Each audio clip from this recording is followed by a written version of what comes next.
And your water bills are set to rise by around £20 a year for the next 5 years.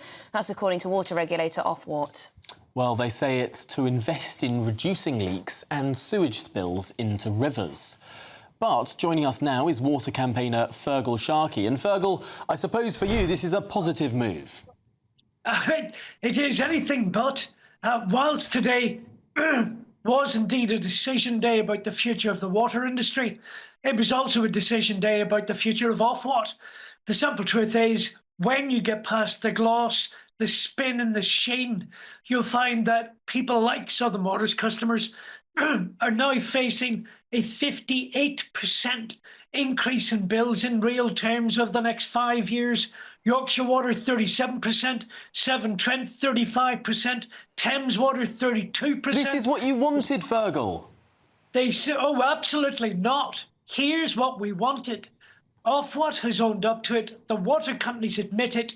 We have already paid them all of the funding they ever needed for 33 years to build a properly functioning, compliant sewage system. The truth is, we've been ripped off, we've been scammed, and now the thieves are coming back a second time to demand even more money and to compensate Ofwat for its incompetence and its inability to properly regulate and manage this industry.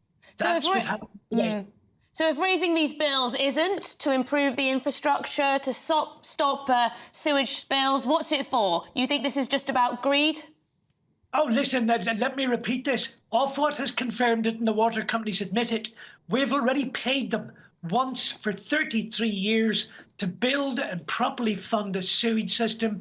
They've taken our money, £72 billion worth of it, paid it to the shareholders. There is not a penny more that's acceptable. Truth is, any money needs spent from this point should be the shareholders, not customers reaching into their pockets at a time of cost of living. The truth is, today simply confirms it yet again. Ofwat is not fit for purpose and needs to be abolished. Fergal, are you not spinning a fairy tale here? Politicians told Ofwat it was the explicit duty of Ofwat to keep bills for consumers low, and they have been low. It's the cheapest utility that every household faces. This is perhaps a situation whereby we've had a lower level of investment than we could have done because we've had low bills. The amount going to shareholders is not an unusual amount for any industry that size. Well, let me repeat that again. £72 billion of your money has been paid to shareholders. £64 billion worth of debt has been laden onto those companies, which we privatised debt-free.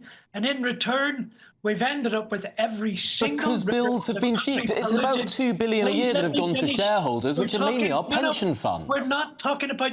Actually, we're not. The simple truth is 80% of water companies are owned by foreign investors like the Chinese government, like the Canadian government, like the Abu Dhabi government. To suggest that British pension holders in some way being penalised here is simply untrue.